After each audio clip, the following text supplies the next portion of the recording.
어머니의 사랑이 얼마나 위대한지, 가족이 얼마나 소중한지 다시 한번 느끼게 해주는 감동적인 이야기입니다.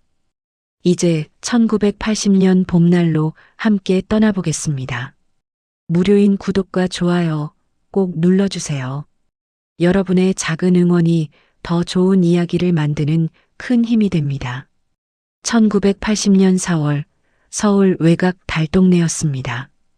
봄바람이 아직 쌀쌀하게 느껴지는 오후, 좁은 골목길 사이로 아이들의 웃음소리가 메아리치고 있었죠.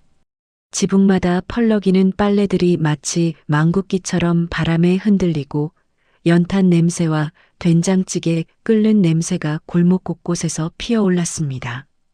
야, 준호야. 내 굿을 받아라. 헤헤, 내가 이긴다. 10살 준호는 골목 흙바닥에 쪼그리고 앉아 친구 동수와 구슬치기에 푹 빠져 있었습니다. 까만 머리가 살짝 곱슬거리는 준호의 얼굴에는 해맑은 웃음이 가득했죠. 작은 손으로 유리구슬을 튕기며 딱 소리를 낼 때마다 눈이 반짝반짝 빛났습니다. 무릎에는 넘어지며 생긴 까만 딱지가 붙어 있었지만 그런 건 신경 쓸 겨를도 없었습니다. 준호네 집은 골목 안쪽 언덕배기에 자리 잡은 작은 판잣집이었습니다. 지붕은 함석으로 덮여 있었고 벽은 합판과 비닐로 덧대어져 있었죠. 집이라고 하기에는 너무 작았지만 준호에게는 세상에서 가장 따뜻한 보금자리였습니다. 부엌에서는 어머니 순덕이 아궁이에 불을 지피며 저녁 준비를 하고 계셨습니다. 35살의 순덕은 고된 생활에 지쳐 있었지만 아들이 웃으며 뛰어노는 모습만 봐도 하루 종일 쌓인 피로가 사라지는 듯 했습니다. 연기가 자욱한 부엌에서 국 끓는 소리가 보글보글 들려왔죠. 준호야, 밥 먹어야지. 그만 들어와라. 엄마, 조금만 더 놀게요. 내가 지금 이기고 있다고요. 준호는 고개를 돌려 어머니를 향해 밝게 웃었습니다. 그 웃음은 순덕의 마음을 따뜻하게 만들어 주었죠. 아무리 가난해도 아무리 힘들어도 아들만 건강하고 행복하면 그것으로 충분했습니다. 아버지 태식은 새벽부터 공장에 나가 인부일을 했습니다. 40살의 태식은 건장한 체격이었지만 하루 종일 무거운 것들을 나르다 보니 어깨와 허리가 늘 아팠죠. 그래도 가족을 위해서라면 얼마든지 견딜 수 있었습니다. 저녁이면 땀범벅이 되어 돌아와 준호와 함께 놀아주곤 했죠. 아빠, 오늘 구슬치기에서 5개나 땄어요. 우리 준호가 그렇게 잘하나? 아빠한테도 가르쳐줘. 가족 3명이 함께하는 저녁 식사 시간은 비록 소박했지만 웃음소리가 끊이지 않았습니다. 보리밥에 된장찌개, 김치 몇 조각이 전부였지만 서로의 하루 이야기를 나누며 행복한 시간을 보냈죠. 하지만 달동네 어른들 사이에서는 불안한 소문들이 떠돌고 있었습니다. 이 동네도 곧 없어질 거래. 다 밀어버리고 아파트 짓는다더라. 보상받을 사람은 살겠지만 우리 같은 사람들은 쫓겨나는 거지 뭐. 아이고, 세상이 너무 빨리 변한다 말이야. 골목 어귀에 모인 아주머니들의 걱정 섞인 목소리가 들려왔지만 아이들에게는 그런 어른들의 걱정이 와 닿지 않았습니다. 준호에게는 오늘도 구슬치기가 더 중요했고 내일 또 친구들과 뛰어놀 생각에 가슴이 설렜을 뿐이었죠. 해가 서산으로 넘어가자 골목은 오렌지빛으로 물들었습니다. 준호는 굿을 몇 개를 호주머니에 넣고 집으로 뛰어갔습니다. 어머니가 부르는 저녁밥 냄새가 코끝을 간지렸죠. 엄마, 배고파요.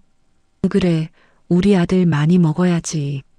순덕은 아들의 더러워진 손을 따뜻한 물에 씻겨주며 미소를 지었습니다. 이런 평범한 일상이 얼마나 소중한지 그때는 아무도 몰랐습니다. 그저 내일도 모레도 이런 날들이 계속될 거라고 믿고 있었죠. 아무도 상상할 수 없었습니다. 이 평온한 봄날이 곧 산산조각 날 것이라는 사실을 말입니다. 그날은 평소와 다름없이 시작된 하루였습니다. 준호는 아침밥을 먹고 나서 친구들과 약속이 있다며 골목으로 뛰어나갔죠. 순덕은 아들의 뒷모습을 보며 웃음을 지었습니다. 까만 머리가 봄바람에 흔들리며 사라져가는 모습이 참 사랑스러웠거든요. 준호야, 저녁 전에는 꼭 들어와야 한다. 네, 엄마. 알았어요. 멀어져가는 아들의 대답 소리가 골목 끝에서 메아리 쳤습니다. 그것이 순덕이 아들에게서 들은 마지막 말이었다는 걸 그때는 전혀 몰랐죠. 해가 뉘엿뉘엿 넘어가기 시작했습니다. 순덕은 밥상을 차려놓고 아들을 기다렸어요. 태식도 공장에서 돌아와 함께 앉아 있었죠. 평소보다 조금 늦긴 했지만 아이들은 놀다 보면 시간 가는 줄 모르니까 별로 걱정하지 않았습니다. 얘가 왜 이렇게 늦지? 굿을 치러 갔다더니 시계 바늘이 8시를 넘어서자 순덕의 마음이 조금씩 불안해지기 시작했습니다. 아무리 놀기 좋아하는 준호라도 저녁 때가 되면 배가 고파서 집으로 오곤 했거든요. 태식도 덩달아 걱정스러운 표정을 지었죠. 여보, 나가서 한번 찾아볼까? 그럴까? 동순의 집에 있을 수도 있고. 부부는 손에 손전등을 들고 골목을 나섰습니다. 어둠이 내린 달동네는 낮과는 완전히 다른 모습이었어요. 불빛이 하나둘 켜진 창문들 사이로 저녁 먹는 소리들이 들려왔지만 준호의 모습은 어디에도 보이지 않았습니다. 준호야, 준호야, 어디 있니? 순덕의 간절한 목소리가 골목 구석구석을 울렸습니다. 하지만 돌아오는 건 자신의 메아리뿐이었죠. 이웃집 아주머니들이 하나둘 나와서 함께 찾기 시작했어요. 동수야, 준호 못 봤니? 아니요, 아주머니. 오늘 구슬치기 하다가 헤어졌는데. 언제 헤어졌는데? 점심때쯤요. 준호가 집에 가겠다고 했어요. 동수의 말을 들은 순덕의 얼굴이 새하얗게 질렸습니다. 점심때 헤어졌다면 벌써 몇 시간이 지난 셈이었거든요. 가슴이 쿵쿵 뛰기 시작했어요. 밤이 깊어갈수록 찾는 사람들의 수는 늘어갔지만 준호의 흔적은 찾을 수 없었습니다. 골목 이곳저곳, 뒷산까지 샅샅이 뒤졌지만 소용이 없었어요. 순덕은 점점 공황 상태에 빠져갔죠. 우리 준호가 어디 갔을까? 다음날 새벽 태식은 파출소로 달려갔습니다. 하지만 경찰관의 반응은 너무나 시큰둥했어요. 애들이야 가출도 하고 어디 친척 집에 놀러 갔을 수도 있죠. 며칠 지켜보세요. 아니에요. 우리 준호는 그런 애가 아니라고요. 요즘 애들 다 그래요. 집이 싫으면 나가는 거죠. 경찰관은 대수롭지 않다는 듯 신고 접수만 해주고는 다른 일에 신경을 쓰기 시작했습니다. 태식은 분노와 절망감에 주먹을 꽉 쥐었지만 어쩔 도리가 없었어요. 순덕은 매일같이 파출소를 찾아갔습니다. 손에는 준호의 사진을 들고 누구든 만나면 보여주며 물어봤죠. 우리 아들 못 보셨어요? 10살인데 구슬치기를 좋아해요. 하지만 사람들의 반응은 차갑기만 했습니다. 자신의 일도 바쁜 세상에 남의 아이 찾는 일까지 신경 쓸 겨를이 없었거든요. 동네 사람들 사이에서는 온갖 추측들이 나돌기 시작했습니다. 혹시 애를 어디 공장에 팔려간 거 아니냐? 아이고, 요즘 애들 유괴도 많다던데. 재개발 때문에 동네가 어수선하니까 이상한 사람들이 많이 돌아다니더라. 이런 소문들은 순덕의 가슴에 비수처럼 꽂혔습니다. 상상만 해도 견딜 수 없는 일들이었거든요. 밤마다 악몽에 시달렸어요. 준호가 어디선가 엄마를 부르는 소리가 들리는 것 같아서 벌떡 일어나 골목으로 뛰어나가곤 했죠. 태식도 낮에는 공장에서 일하고 밤에는 준호를 찾아다니느라 몸이 점점 망가져 갔습니다. 술로 하루를 버티기 시작했어요. 내가 아들을 지키지 못했구나. 일주일, 2주일, 한 달이 지나도 준호는 나타나지 않았습니다. 처음에는 동네 사람들도 함께 걱정해 주었지만 시간이 지나면서 점점 관심이 식어갔어요. 재개발로 인해 각자 자신들의 문제도 산더미였거든요. 순덕은 매일 같은 자리에서 같은 시간에 아들을 기다렸습니다. 혹시나 해서 말이에요. 하지만 골목 끝에서 나타나는 건 다른 아이들 뿐이었죠. 그 아이들을 볼 때마다 가슴이 찢어지는 것 같았어요.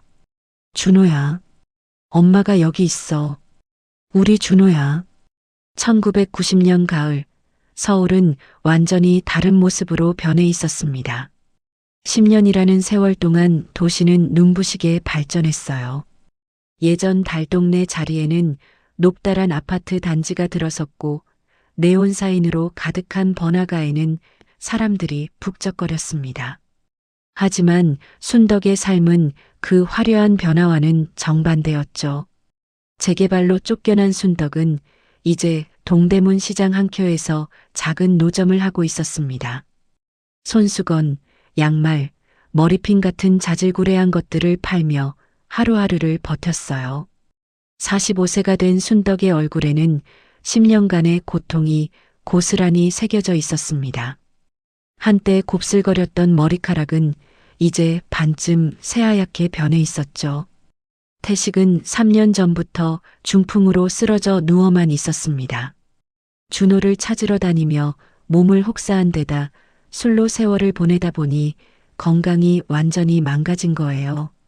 말도 제대로 못하고 한쪽 팔다리를 움직이지 못했습니다. 순덕 혼자서 남편을 돌보며 생계까지 꾸려나가야 했어요. 여보, 준호는 어디 갔을까? 태식은 가끔 의식이 또렷할 때면 준호 이름만 중얼거렸습니다. 10년이 지났지만 아들에 대한 그리움과 죄책감은 조금도 줄어들지 않았어요. 순덕은 그런 남편을 바라보며 눈물을 훔쳤습니다. 자신도 하루하루가 힘들어 죽겠는데 남편까지 이 모양이니 정말 막막했거든요. 그래도 순덕은 포기하지 않았습니다. 시장에서 장사를 하면서도 틈틈이 준호를 찾아 헤맸어요. 지나가는 젊은 남자들을 보면 혹시나 싶어 유심히 쳐다보곤 했죠.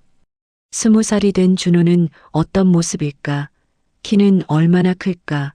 목소리는 굵어졌을까? 상상만으로도 가슴이 벅찼습니다. 그날도 평소처럼 시장에서 장사를 마치고 집으로 돌아가는 길이었어요. 종로 사거리를 지나는데 어디선가 구슬픈 소리가 들려왔습니다. 아줌마, 동전 좀 주세요. 불쌍한 사람 도와주세요. 순덕은 걸음을 멈췄습니다. 그 목소리에 뭔가 묘한 기억이 스쳐 지나갔거든요. 고개를 돌려보니 건물 모퉁이 그늘진 곳에 한 젊은 남자가 앉아 있었어요. 낡은 옷을 입고 앞에는 찌그러진 깡통을 놓고 있었죠. 순덕의 심장이 쿵하고 멎는 것 같았습니다. 그 젊은 남자의 옆모습이 어딘지 모르게 낯익었거든요. 아니, 낯익다는 표현도 부족했어요. 마치 혈관 속 피가 끓어오르는 듯한 이상한 감정이 밀려왔습니다. 가까이 다가가 보니 더욱 충격적이었어요. 그 젊은 남자의 눈은 뿌옇게 흐려져 있었습니다. 시력을 잃은 것이 분명했죠. 얼굴은 야위어 있었지만 코와 입 모양이 10년 전 그 아이와 너무나 닮아 있었어요. 준호야? 순덕의 입에서 떨리는 목소리가 새어나왔습니다. 젊은 남자가 고개를 들었어요. 비록 앞을 보지는 못했지만 그 얼굴을 본 순간 순덕은 확신했습니다. 10년간 하루도 잊은 적이 없는 그 얼굴이었거든요. 준호야, 엄마야, 너 맞지? 순덕은 주저앉다시피 하며 아들에게 달려갔습니다. 10년 만에 만난 아들. 하지만 그 모습은 상상했던 것과 너무나 달랐어요. 구슬치던 그 해맑은 아이는 온데간데 없고 거리에서 구걸을 하는 장애인이 되어 있었습니다. 준호야, 엄마야. 엄마 목소리 못 알아듣겠니? 순덕은 아들의 손을 잡으려 했습니다. 하지만 준호는 몸을 뒤로 물리며 고개를 돌렸어요. 엄마라니요. 저는 그런 사람 없습니다. 차가운 목소리였습니다. 10년 전 그 맑은 목소리와는 전혀 달랐어요. 거칠고 메마른 절망에 찌든 목소리였죠. 순덕의 가슴에 비수가 꽂히는 것 같았습니다. 아니야, 너야. 너 분명히 준호야. 엄마가 어떻게 내 아들을 못 알아보겠니? 순덕은 눈물을 흘리며 계속 말했지만 준호는 고개만 저을 뿐이었어요. 그때 뒤에서 험상궂은 목소리가 들려왔습니다. 야, 뭐 하는 거야? 돌아보니 덩치 큰 사내가 다가오고 있었어요. 얼굴에는 흉터가 있었고 눈빛이 사납기 그지없었습니다. 순덕은 본능적으로 무서움을 느꼈죠. 아줌마, 이 애랑 무슨 상관이야? 돈이나 놓고 가. 사내는 순덕을 밀쳐내며 욕설을 퍼부었습니다. 준호는 그 사내 앞에서 몸을 더욱 움츠렸어요. 마치 길들여진 짐승처럼 말이죠. 순덕은 그 모습을 보며 가슴이 찢어지는 것 같았습니다. 이 사람이 내 아들이에요. 순덕이 필사적으로 소리쳤지만 사내는 코웃음만 쳤어요. 지나가던 사람들도 그저 구경거리 보듯 할 뿐이었죠. 누구 하나 도와주려 하지 않았습니다. 야, 가서 다른 데서 벌어와. 시간 낭비하고 있네. 사내는 준호를 일으켜 세우며 다른 곳으로 끌고 가기 시작했어요. 순덕은 뒤따라가며 계속 소리쳤지만 아무도 들어주지 않았습니다. 10년 만에 만난 아들이 다시 눈앞에서 사라져가고 있었어요. 그날 밤 순덕은 잠을 이루지 못했습니다. 아들을 다시 찾았지만 그 참혹한 모습에 가슴이 미어졌거든요. 대체 10년 동안 무슨 일이 있었던 걸까요? 순덕은 그날 밤을 새우며 아들의 모습을 떠올렸습니다. 10년 전 구슬치며 웃던 그 맑은 얼굴이 이제는 절망에 찌들어 있었어요. 무엇보다 그 뿌연 눈동자가 가슴을 후벼 팠습니다. 대체 누가 왜 순진한 아이의 눈을 멀게 만든 걸까요? 다음 날 새벽부터 순덕은 종로 일대를 뒤지기 시작했습니다. 시장 장사는 뒷전이었어요. 10년 만에 찾은 아들을 그냥 보낼 순 없었거든요. 구석구석 찾아다녔지만 준호의 모습은 보이지 않았습니다. 아저씨, 혹시 어제 여기서 구걸하던 젊은 남자 못 보셨어요? 눈이 안 보이는. 지나가는 사람들에게 물어봤지만 모두들 모른다며 고개를 저었어요. 어떤 사람은 귀찮다는 듯 피해가기도 했죠. 순덕의 마음은 점점 조급해졌습니다. 사흘 뒤 드디어 준호를 다시 발견했어요. 이번에는 명동 한복판이었습니다. 똑같이 찌그러진 깡통을 앞에 놓고 앉아 있었죠. 하지만 어제보다 얼굴이 더욱 야위어 보였어요. 뺨에는 시퍼런 멍자국까지 있었습니다. 준호야. 순덕이 달려가자 준호는 몸을 움츠렸습니다. 어머니의 목소리를 알아챈 것 같았거든요. 아주머니, 제발. 저 좀 가만히 내버려 두세요. 왜 엄마를 피하는 거야? 무슨 일이 있었던 거야? 순덕은 아들 앞에 무릎을 꿇고 앉았습니다. 지나가던 사람들의 시선 따위는 신경 쓰이지 않았어요. 오직 아들만이 중요했거든요. 엄마가 널 지키지 못해서 미안하다. 정말 미안해. 순덕의 눈물이 뚝뚝 떨어졌습니다. 준호의 굳었던 표정이 조금씩 흔들리기 시작했어요. 아주머니는 정말 제 엄마예요? 그럼 내가 어떻게 내 아들을 못 알아보겠니? 너 어렸을 때 무릎에 까만 딱지가 있었잖아. 구슬치다가 넘어져서. 순덕이 그때의 기억을 들춰내자 준호의 입술이 떨렸습니다. 10년 전 그 시절을 기억하고 있는 것 같았어요. 엄마, 정말 엄마예요? 그래, 엄마야. 10년 동안 하루도 안 입고 찾아다녔어. 모자는 그렇게 길거리 한복판에서 10년 만에 재회를 나누었습니다. 하지만 기쁨도 잠시, 준호의 입에서 나온 말은 순덕의 가슴을 도려내듯 아팠어요. 엄마, 저 이제 집에 못 가요. 저는 이미 망가진 사람이에요. 무슨 소리야? 엄마가 있는데 무슨. 보세요, 제 눈을. 전 앞을 못 봐요. 그리고, 준호는 말을 잇지 못했습니다. 차마 어머니에게 말할 수 없는 끔찍한 경험들이 있었던 거죠. 순덕은 아들의 떨리는 목소리에서 지난 10년간의 고통을 느꼈어요. 그때 또다시 그 험상궂은 사내가 나타났습니다. 야, 뭐 하는 거야? 장사는 안 하고. 사내는 순덕을 발로 밀어냈습니다. 순덕이 바닥에 넘어지자 지나가던 사람들이 놀라 쳐다봤지만 아무도 나서지는 않았어요. 이 아주머니가 제 엄마라고 하는데요. 준호가 조심스럽게 말했지만 사내는 비웃기만 했습니다. 엄마, 웃기고 있네. 내 엄마는 진작에 널 버렸어. 그러니까 우리가 걷어준 거 아니야? 그게 아니에요. 전기를 잃었던 거고. 닥쳐. 쓸데없는 소리 하지 말고 빨리 움직여. 사내가 준호의 팔을 거칠게 잡아당기자 준호는 비명을 질렀어요. 순덕은 벌떡 일어나서 사내에게 달려들었습니다. 내 아들 나. 당신들이 뭔데 내 아들을. 이 미친년이. 사내는 순덕의 뺨을 후려쳤습니다.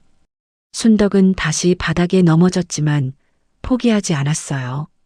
기어서라도 아들에게 다가가려 했거든요. 준호야, 엄마가 여기 있어. 엄마가 널 데려갈게. 엄마. 준호도 어머니를 향해 손을 뻗었습니다. 하지만 사내는 준호를 억지로 끌고 가버렸어요. 순덕은 뒤따라 가려 했지만 다른 조직원들이 나타나서 길을 막았습니다. 아줌마, 괜한 짓 하지 마. 우리도 먹고 살아야 한다고. 내 아들이에요. 제발 돌려주세요. 순덕은 땅바닥에 엎드려 빌었습니다. 자존심도 체면도 필요 없었어요. 오직 아들만 되찾으면 됐거든요. 그날 저녁 순덕은 집으로 돌아와 태식에게 모든 이야기를 털어놓았습니다.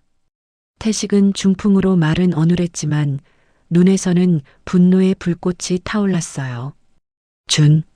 준호를 데려와야. 여보, 그 사람들이 무서운 사람들이야. 어떻게 하면 좋을까? 순덕은 밤새 고민했습니다. 경찰에 신고해봤지만 10년 전과 똑같았어요. 제대로 수사해주지 않았거든요. 오히려 성인이 된 아들이 그런 선택을 했을 수도 있다며 어처구니 없는 소리만 했어요. 이웃들의 시선도 차갑기만 했습니다. 에이구, 애 잘 키운 줄 알았더니 저꼴 났네. 세상 참 무섭다. 멀쩡한 애가 장님 거지가 되다니. 그러게 애들 관리를 잘했어야지. 사람들의 수군거림이 순덕의 가슴에 비수처럼 꽂혔습니다.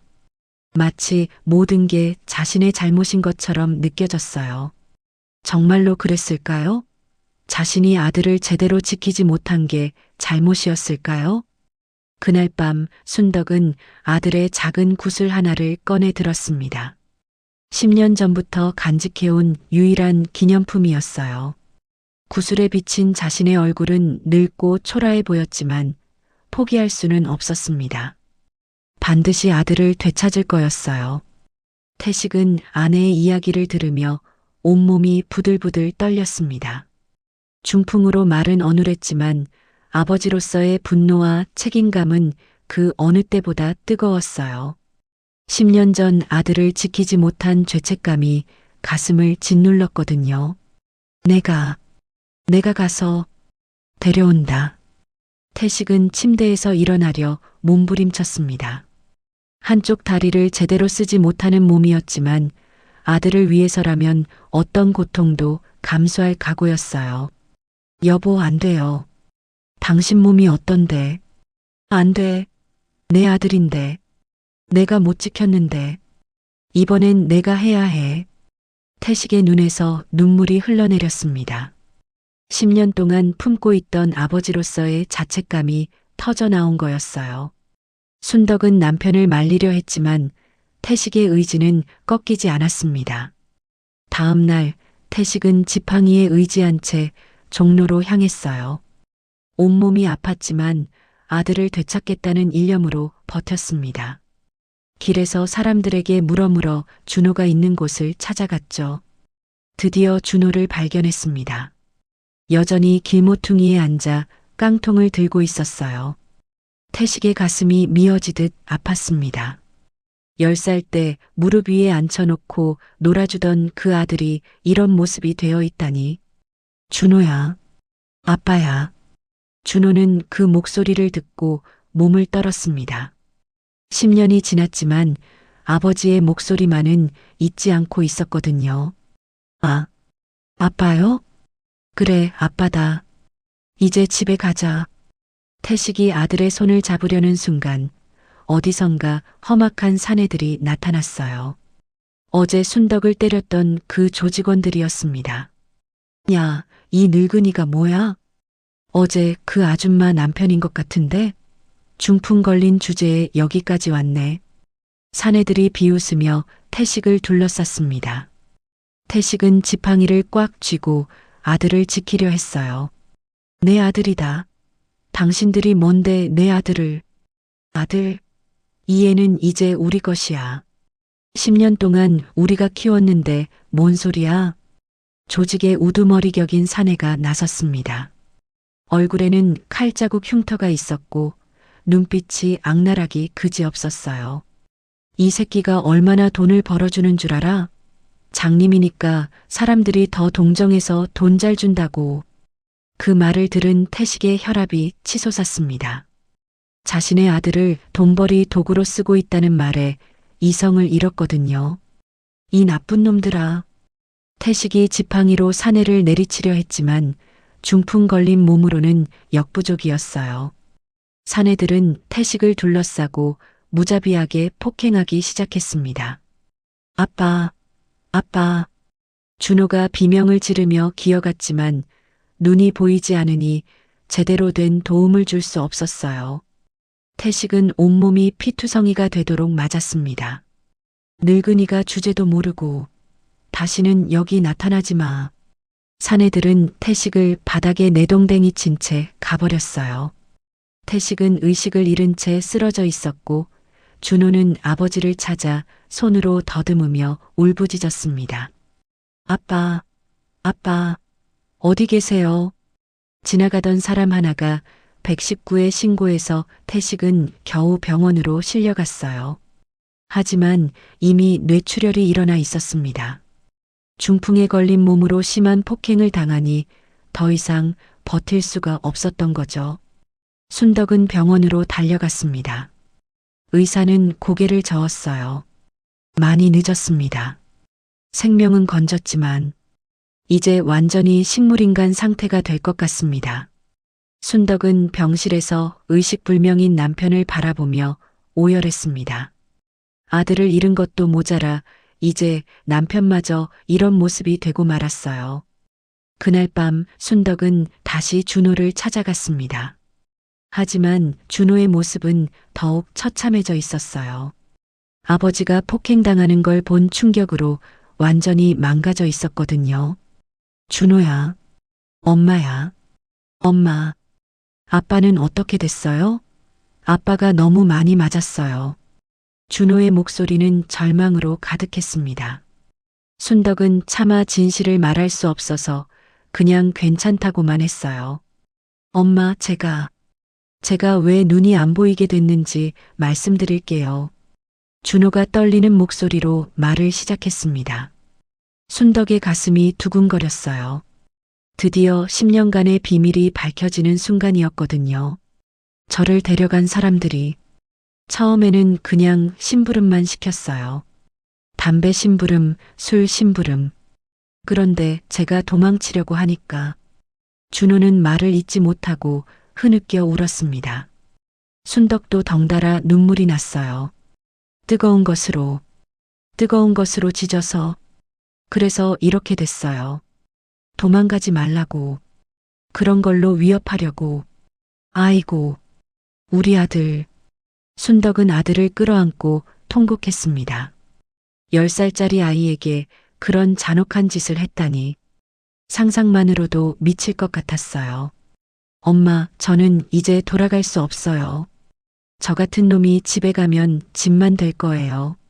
무슨 소리야? 너는 엄마 아들이야. 아니에요. 저는 이미 준호는 자신이 당한 더 끔찍한 일들을 말하지 못했습니다. 단순히 눈만 잃은 게 아니었어요. 10년간 온갖 학대와 착취를 당하며 영혼까지 망가져 있었거든요. 돈 못 벌면 맞아요. 하루에 10,000원은 벌어야 밥을 줘요. 못 벌면. 준호는 등을 벗어 보였습니다. 온통 채찍 자국과 화상 흔적들이 가득했어요. 순덕은 그 모습을 보고 기절할 뻔했습니다. 엄마, 나 정말 끝났어요. 이제 끝났어요. 준호의 절망적인 목소리가 밤거리에 울려 퍼졌습니다. 순덕은 아들을 품에 안고 하늘을 원망했어요. 왜 하필 자신의 아들에게 이런 시련을 주는 걸까요? 무엇이 잘못된 걸까요? 그때 다시 조직원들이 나타났습니다. 이번에는 더 많은 사람들이었어요. 야, 또 왔네? 정말 끈질기다. 이번엔 확실히 정리하자. 계속 방해하면 우리도 장사가 안 된다고. 순덕은 아들을 지키려 했지만 역부족이었습니다. 결국 준호는 다시 끌려가고 말았어요. 순덕은 그 모습을 보며 무릎을 꿇고 절규했습니다. 하느님, 제발 도와주세요. 순덕은 그날 밤 병원에서 의식불명인 남편 곁에 앉아 있었습니다. 태식의 얼굴은 폭행으로 퉁퉁 부어올라 알아볼 수도 없었어요. 의료진들은 기적이 일어나지 않는 한 깨어나기 어렵다고 했습니다. 순덕의 세상이 완전히 무너져 내리는 순간이었죠. 여보, 내가 잘못했어. 내가 준호를 지키지 못해서 당신까지 이렇게 만들었어. 순덕은 남편의 손을 잡고 흐느꼈습니다. 차가운 손이 마치 죽은 사람의 것 같았어요. 10년 전 아들을 잃었을 때도 이렇게 절망적이지는 않았습니다. 그때는 적어도 남편이라는 버팀목이 있었거든요. 이제는 정말 혼자였어요. 며칠 뒤 순덕은 다시 준호를 찾아 나섰습니다. 이번에는 더욱 조심스럽게 접근했어요. 멀리서 아들의 모습을 지켜봤는데 상황은 더욱 심각해져 있었습니다. 준호는 이전보다 더 말랐고 온몸이 상처투성이었어요. 얼굴에는 새로운 멍자국들이 생겨 있었죠. 아버지를 도우려다 조직원들에게 더 심한 폭행을 당한 것 같았습니다. 동전 좀, 불쌍한 사람 좀 도와주세요. 준호의 목소리는 이제 거의 들리지 않을 정도로 작아져 있었어요. 10년 전 그 맑고 활기찬 목소리는 온데간데 없었습니다. 순덕은 멀리서 그 모습을 보며 가슴이 찢어지는 것 같았어요. 그때 한 중년 여성이 준호 앞을 지나가다가 잠시 멈췄습니다. 예, 너 몇 살이야? 20살입니다. 어떻게 이렇게 됐어? 여성이 관심을 보이자 순덕은 혹시나 해서 조심스럽게 다가갔어요. 누군가 아들에게 따뜻한 말을 건네는 것만으로도 고마웠거든요. 어머니, 저 아이는. 순덕이 말을 시작하려는데 갑자기 조직원이 나타나 여성을 밀쳐냈습니다. 뭘 봐? 구경거리야? 여성은 놀라서 도망가 버렸고 조직원은 준호를 발로 찼어요. 야, 사람들이랑 쓸데없는 얘기하지 마. 돈이나 받으라고. 준호는 웅크린 채 맞고만 있었습니다. 저항할 힘도 의지도 없어 보였어요. 순덕은 그 모습을 보며 눈물이 쏟아졌습니다. 그날 저녁 순덕은 파출소를 다시 찾아갔어요. 10년 전처럼 아니, 이번에는 더욱 절실하게 도움을 요청했습니다. 경찰관님, 제발 도와주세요. 저 사람들이 제 아들을 납치해서 구걸을 시키고 있어요. 아주머니, 그 얘기 또 하시는 거예요? 이미 몇 번 말씀드렸잖아요. 경찰관은 귀찮다는 듯 대답했어요. 순덕의 간절함 따위는 안중에도 없었죠. 성인이 된 아들이 그런 선택을 했을 수도 있다니까요. 억지로 데려올 수는 없어요. 아니에요. 10살 때 납치당했다고요. 눈도 그 사람들이 멀게 만든 거라고요. 증거가 있어요? 증거 없이는 어떻게 수사를 해요? 증거. 순덕에게는 10년간의 그리움과 확신밖에 없었어요. 그런 것들이 법적으로 무슨 소용이 있겠습니까? 결국 순덕은 빈손으로 파출소를 나와야 했습니다. 집으로 돌아오는 길, 순덕은 예전 동네 사람을 우연히 만났어요. 달동네 시절을 함께 보냈던 김아주머니였죠. 어머, 순덕이 맞네. 어떻게 지냈어? 김아주머니는 반가워했지만 순덕의 초라한 모습을 보더니 표정이 바뀌었어요. 준호는 어떻게 됐어? 소문 들었는데. 거지가 됐다며? 아주머니. 아이고, 그러게 애를 잘 봤어야지. 10살짜리를 혼자 돌아다니게 하니까 그런 일이 생기는 거야. 김아주머니의 말은 마치 날카로운 칼처럼 순덕의 가슴을 찔렀습니다. 모든 게 자신의 잘못이라는 것처럼 들렸거든요. 그때 우리가 다 찾아줬잖아. 그런데도 못 찾았으니 글쎄. 애가 스스로 나간 걸 수도 있고. 그게 아니에요. 순덕이 소리쳤지만 김아주머니는 고개만 저었어요. 세상이 각박해졌어. 남의 일에 신경 쓸 겨를이 없다고. 그냥 체념하고 살아. 그 말을 끝으로 김아주머니는 가버렸습니다. 순덕은 길바닥에 주저앉고 싶었어요. 정말 아무도 자신을 이해해주지 않았거든요. 집에 돌아와 보니 병원에서 전화가 와 있었습니다. 태식의 상태가 더욱 악화되었다는 연락이었어요. 순덕은 급히 병원으로 달려갔습니다. 보호자이십니까? 환자분이. 아마 오늘 밤을 넘기기 어려울 것 같습니다. 의사의 말에 순덕의 다리에서 힘이 빠졌어요. 남편마저 잃게 되는 건가요? 그렇다면 정말 이 세상에 혼자 남게 되는 거였습니다. 중환자실에서 태식을 바라보며 순덕은 생각했어요. 정말 모든 게 자신의 잘못일까요? 아들을 제대로 지키지 못한 게 잘못일까요? 남편을 말리지 못한 게 잘못일까요? 여보, 미안해.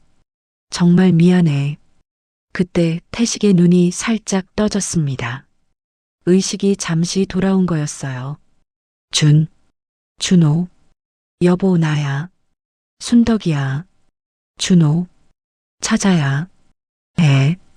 태식은 마지막 힘을 다해 말했습니다. 그리고 순덕의 손을 꽉 잡았어요. 포기. 하지 마. 그 말을 끝으로 태식은 다시 의식을 잃었습니다. 하지만 그 마지막 말이 순덕의 마음에 불씨를 지폈어요. 남편의 유언과도 같은 그 말이 순덕을 일으켜 세웠습니다. 그날 밤 순덕은 처음으로 다른 생각을 했어요. 지금까지는 조용히 개인적으로만 노력해왔습니다. 하지만 이제는 달랐어요. 세상이 모르쇠로 일관한다면 세상을 상대로 싸워야 했습니다. 그래, 내가 바뀌어야 해. 내가 직접 나서야 해. 순덕은 준호의 어린 시절 사진을 꺼내 들었습니다. 구슬을 들고 환하게 웃고 있는 아들의 모습이었어요. 이 웃음을 되찾기 위해서라면 뭐든 할 수 있었습니다. 준호야, 엄마가 반드시 널 구해낼 거야. 이번에는 진짜로. 순덕의 눈에 처음으로 결의에 찬 불빛이 타올랐습니다. 순덕은 그날 밤부터 계획을 세웠습니다. 조용히 호소하는 것으로는 한계가 있다는 걸 깨달았거든요. 이제는 세상 사람들이 모두 알게 만들어야 했어요. 진실을 숨길 수 없게 만들어야 했습니다. 다음 날 새벽 순덕은 신문사로 찾아갔어요. 한 젊은 기자를 만나 모든 이야기를 털어놓았습니다. 10년 전 아들의 실종부터 시작해서 최근의 재회, 조직의 만행까지 빠짐없이 말했죠. 정말이에요? 10년간 아이를 구걸시켰다고요? 기자는 처음에는 반신반의했지만 순덕이 가져온 준호의 어린 시절 사진과 각종 자료들을 보더니 진지해졌어요. 아주머니, 이건 정말 큰 사건입니다. 취재해 볼게요. 기자와 함께 현장으로 향했습니다. 하지만 조직원들은 기자를 보자마자 준호를 다른 곳으로 데려가 버렸어요. 순덕은 절망했지만 포기하지 않았습니다. 기자님, 제가 직접 그들을 불러내겠어요. 순덕은 대담한 계획을 세웠어요. 종로 한복판, 사람들이 가장 많이 다니는 곳에서 큰 소리로 외치기 시작한 거였습니다. 여러분, 제 아들을 돌려주세요. 10년 전에 납치당한 제 아들을 돌려주세요.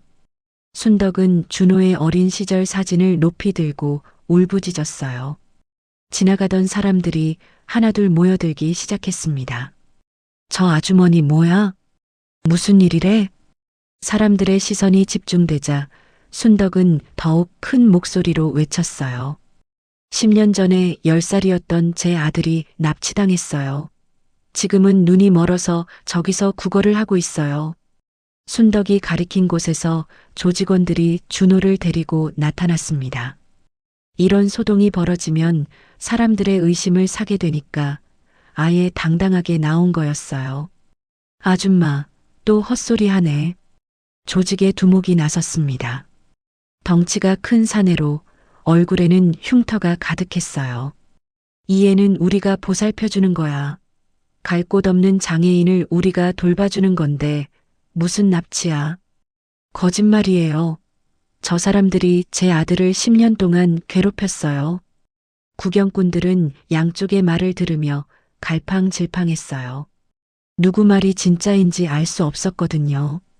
그때 순덕은 준호에게 다가가며 소리쳤습니다. 준호야, 엄마야.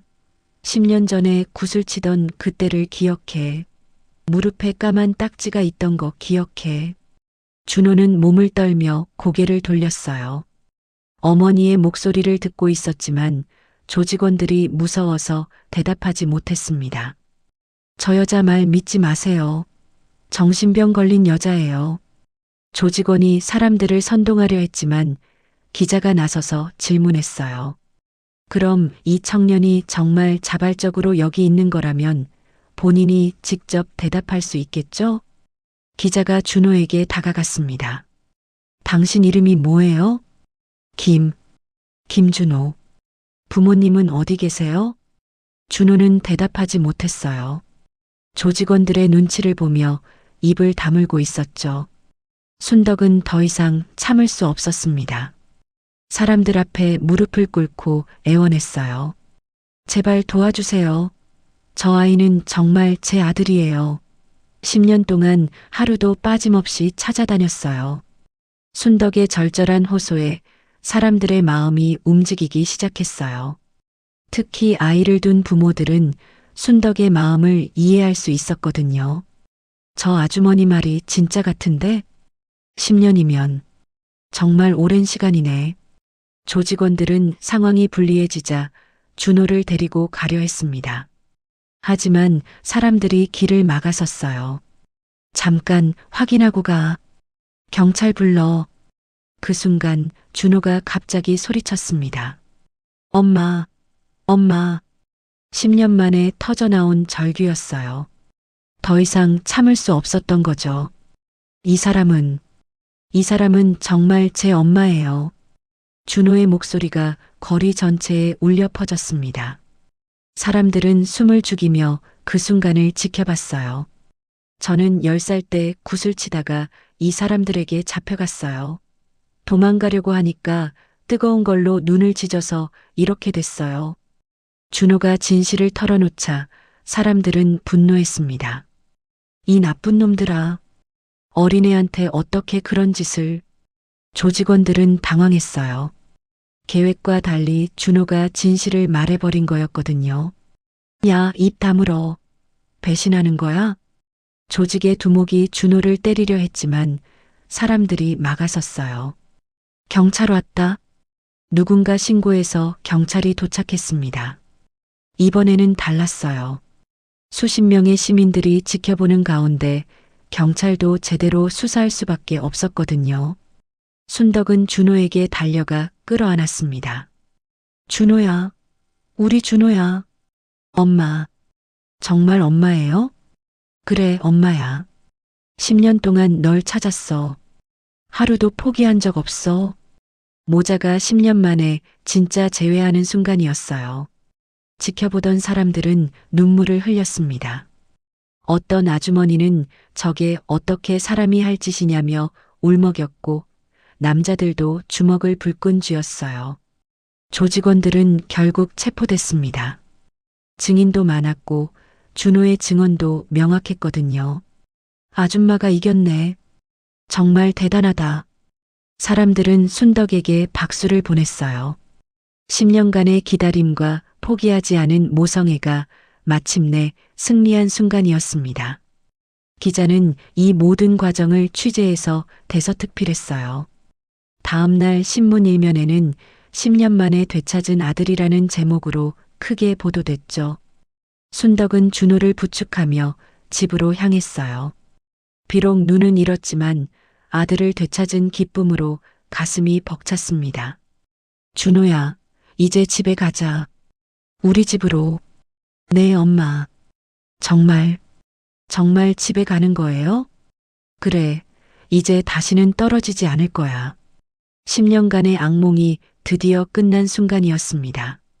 사건이 신문과 방송에 크게 보도되면서 전국적인 관심이 쏟아졌습니다.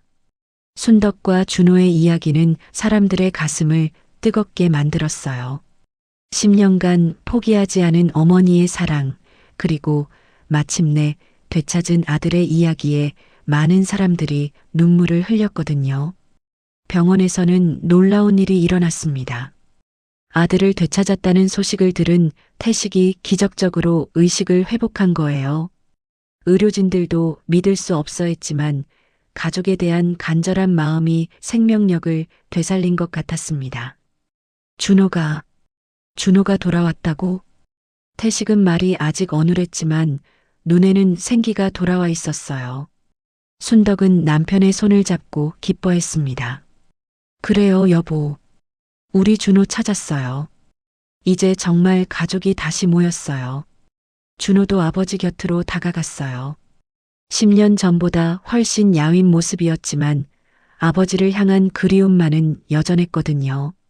아빠, 저예요, 준호예요. 준호야, 우리 아들. 태식은 떨리는 손으로 아들의 얼굴을 만져봤어요. 눈이 보이지 않는 아들이 안쓰럽기도 했지만 살아서 돌아온 것만으로도 감사했습니다. 전국에서 성금이 쏟아졌습니다. 순덕과 준호의 이야기를 들은 사람들이 십시일반으로 도움의 손길을 내민 거였어요. 어떤 사람은 나도 아이를 키우는 부모라서 마음이 아프다며 후원금을 보냈고 어떤 사람은 정말 대단한 어머니라며 응원 편지를 보냈어요. 순덕은 그 돈으로 작은 국수집을 차릴 수 있었습니다. 종로에서 멀지 않은 곳에 자리 잡은 조그만 가게였어요. 모자국수라는 간판을 달았죠. 10년 만에 다시 뭉친 가족의 새 출발을 의미하는 이름이었습니다. 개업 첫날 많은 사람들이 찾아와 주었어요. 신문에서 순덕의 이야기를 본 사람들이었죠. 어떤 할머니는 아이고 고생 많았다며 순덕의 손을 잡고 눈물을 흘리기도 했어요. 준호는 비록 눈이 보이지 않았지만 국수집 일을 열심히 도왔습니다. 그릇을 닦고 손님들께 인사하고 간단한 심부름을 했어요. 처음엔 서툴렀지만 점점 익숙해져 갔습니다. 어머니, 국수 맛있어요. 정말 진짜 손맛이네요. 손님들의 칭찬을 들을 때마다 순덕의 얼굴에는 미소가 피어났어요. 10년간 잃어버렸던 행복을 조금씩 되찾아 가고 있었거든요. 준호도 조금씩 변해갔습니다. 처음엔 사람들과 대화하는 것도 무서워했지만 따뜻한 관심과 사랑을 받으면서 마음의 문을 열기 시작했어요. 준호야, 냄새만 맡아도 엄마가 끓인 국수인지 알겠다. 정말요? 엄마 국수가 그렇게 특별해요? 그럼 세상에서 가장 맛있는 국수야. 왜냐하면 사랑이 들어가 있거든. 모자의 대화를 들은 손님들도 덩달아 웃었어요. 국수집은 단순히 음식을 파는 곳이 아니라 사랑과 희망을 나누는 공간이 되어 있었습니다. 어느 날 준호가 순덕에게 말했어요. 엄마, 전 정말 행복해요. 10년 동안 꿈도 못 꿔봤던 이런 평범한 일상이 이렇게 소중한 줄 몰랐어요. 우리 준호, 엄마도 행복해. 너만 있으면 다른 건 아무것도 필요 없어. 태식도 재활 치료를 받으며 조금씩 회복해 가고 있었어요. 아직은 휠체어를 타야 했지만 국수집에 와서 손님들과 이야기하는 걸 좋아했죠. 제가 10년 전에 아들을 잃었을 때는 정말 세상이 끝난 줄 알았어요. 그런데 포기하지 않으니까 기적이 일어나더라고요. 태식의 이야기를 들은 손님들은 고개를 끄덕였어요. 누구나 인생에서 힘든 순간이 있지만 희망을 잃지 않는 게 중요하다는 걸 깨달았거든요. 국수집이 유명해지면서 방송에서 취재 요청도 들어왔어요. 순덕은 처음엔 부담스러워했지만 자신들의 이야기가 비슷한 처지의 사람들에게 희망을 줄 수 있다면 좋겠다고 생각했죠. 전국의 실종 아동 가족 여러분, 절대 포기하지 마세요. 저도 10년이나 걸렸지만 결국 아들을 되찾았어요. 방송에서 순덕의 인터뷰가 나간 후 실종 아동 가족들로부터 많은 연락이 왔어요. 순덕은 그들과 만나 서로 위로하고 격려했습니다. 봄이 왔습니다. 국수집 앞 작은 화분에서 꽃이 피기 시작했어요. 준호는 꽃 냄새를 맡으며 미소를 지었습니다. 엄마, 봄이 온 것 같아요. 공기가 달라요. 그래, 우리에게도 진짜 봄이 온 거야. 저녁이면 가족 3명이 둘러앉아 국수를 나눠 먹었어요.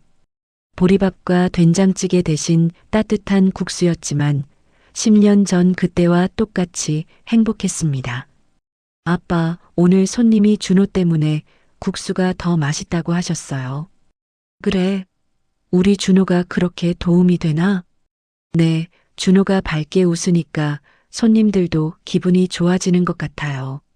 가족의 웃음소리가 작은 국수집을 가득 채웠습니다. 비록 준호는 눈을 잃었지만 가족의 사랑 안에서 새로운 삶을 찾아가고 있었어요. 그날 밤 순덕은 10년 전 간직해왔던 준호의 구슬을 꺼내보았습니다. 작고 초라한 유리 구슬이었지만 이 작은 구슬이 희망의 끈을 이어준 거였어요. 준호야, 이거 내 구슬이야.